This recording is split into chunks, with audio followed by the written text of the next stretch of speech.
When we speak of the Trinity, for people as primitive as I am, we can imagine that the old image given centuries ago still holds, and we can develop it on one point. Speak of the Trinity, trying to understand the relation there is between the Father, the Son, and the Holy Spirit. Some writers have said that we can compare God to the sun in the sky. In its mystery, unknowable is the sun as such.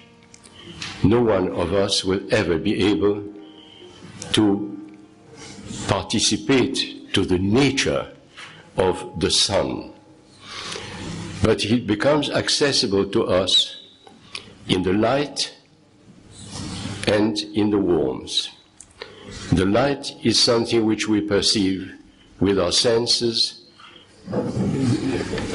by sight, and which reveals to us everything that surrounds us.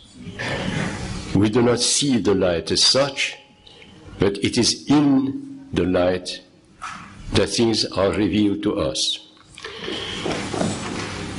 The warmth of the sun is the way in which he pervades us, and in which we can become participants to whatever degree is accessible to us, to the life of God. Christ, the Word, is an objective revelation of God. The Spirit reaches us only within our experience, in the way in which the warmth of the sun pervades us and we become aware of it, and through it of something which is of God. This is a non-theological introduction to the subject. As an illustration to this, I would like to give you an example of a contemporary of mine who had discovered his faith in God through an encounter with Christ. But he puzzled and puzzled about the Holy Spirit. He did not understand. And one day, he told me, he found himself on a bus. It was in Paris. They were rounded the theater of the Odeon, and he was saying to himself or to God, but what does the Holy Spirit to us? How can I know that I have had some sort of contact with the Spirit of God?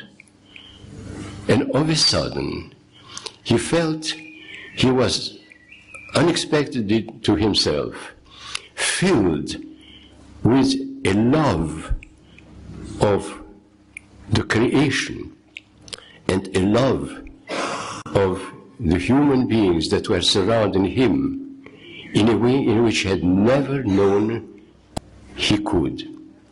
And he realized that at that moment, the Holy Spirit had come to him and made him partake in, to the extent to which he could, in his immaturity perhaps, to love divine. At that moment, he knew something about the Holy Spirit, that the Holy Spirit communicated himself to him by communicating to him something which could not be invented or forced even out of his human experience. The Holy Spirit comes to us quietly At times unexpectedly, at times as a result of a long longing